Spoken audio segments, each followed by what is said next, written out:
Portland DSA. I'm a member of DSA Labor as well. I'm also a Teamster. I work at UPS.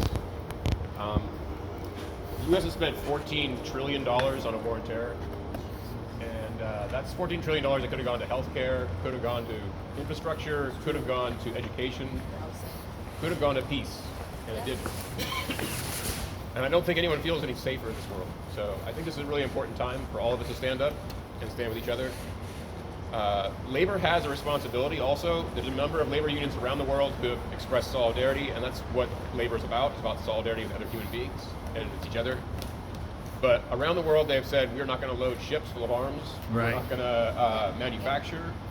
We're not going to move more material for merchants of death. Yeah. ILWU here in the United States, the Longshoremen's Union, has also showed solidarity and been active throughout their history in resisting imperialism and resisting continued endless war. There was a time in my life, and I remember we used to talk about a peace dividend. Anyone remember that? Yep. We used Yep. to talk about that. But since World War II, the military-industrial complex that Eisenhower warned us about way back in the day has still been going on, and as you said, it's about profit. There's war profiteers that make money off of death, money off of destruction, who are vultures who come in to kill and to maim and to make money off of people dying so someone else can make a profit. And that has to end. So I want to thank Veterans for Peace, and I want to thank everyone who came out here today. It's very important that we as Americans tell our government that we don't want to be complicit in war crimes or genocide. Amen. It's not okay. So, thank you. Thank you. And your name again was Brian? What's that? Your name again? Brian Denning. Oh, yes. Yeah. Okay, we Good to see spoke. Brother.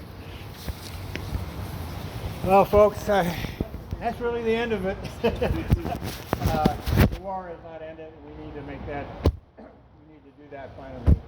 Again, as a veteran, as a Jew, as somebody who sees it from both sides. One thing is, another thing, we're being attacked. The Jewish Voice for Peace, if they're speaking out, they're calling us anti-Semitic. Yep. When you're Jewish, Being anti-Zionist, you cannot apply it to anti-Semitism. That's a lie. Zionism is not Judaism. Right. Zionism is not Judaism. Nothing. Thank you. Leave this open for anybody else that wants to say something. Somebody else have another thing they want to say? Speak up. I want to say one thing really quick. Just to second what you were saying about the purpose of these politicians in their jobs is that they are supposed to act on behalf of the will of the people. You're right. But for too long, they've been acting for their own self-interest. They receive bribes. I'm sure Senator Merkley has received a lot of money from AIPAC and the Anti-Defamation League. And that is an insult to the Jewish people, because the purpose of those organizations is not to defend Jewish people. They don't care a thing about the everyday Jewish person, the hardworking Jewish person. They are concerned with protecting the apartheid state of Israel, and they are propaganda machines. So I think we all need to be active in making sure if these politicians don't do what we need them to do, then we need new politicians. That's right. I also wanted to say that I was at PSU when they had a demonstration for ceasefire. There was a activist with immigration, and he was talking about the story of immigration of his father coming from Mexico to this country against the United and what a torturous trip that was. Because there's no water. People are actually, when people try to leave water and food, they kick it over. They try to steal it against the law for people who try to coming. So he was talking about the pain of that and the post-traumatic stress his father suffers today. But immigration is happening when you displace a whole nation of people. They become immigrants in another country and they try to close those borders. Right. Yep, that's and right. the fascism that is growing in Europe all over is because people are committing wars in the other country, and people will come as refugees and they say they can't come in. That's right. That's exactly. So we need to put an end to it. I want to call Free Palestine. Free Palestine. Free Palestine. Free Palestine. Free Palestine. Free Palestine. Ceasefire now. Ceasefire now. Ceasefire now. Ceasefire now. Ceasefire now. Ceasefire now. Thank you, everybody.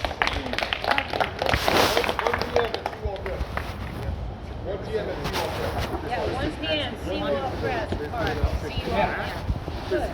I heard about I'm gonna the self-defense attacks.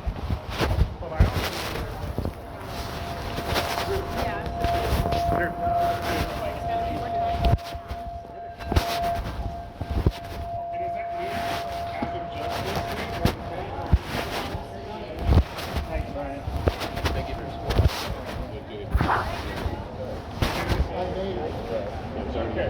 And what's the thinking of next Now we bringing this up. I know, we still raining this morning. Okay, that's what I wanted to do. Okay. Glad How it- are you doing? Great. And Mark came out with you later.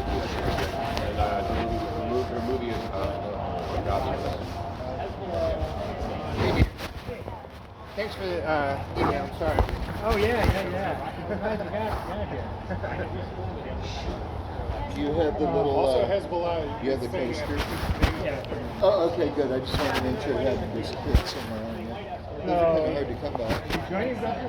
But they also do. Well, I heard my van. There's 2 aircraft carriers parked off their road. Anybody needs a ride. Right? You said from here you're going to. Right, we're going to the Deep Red Park. Yeah.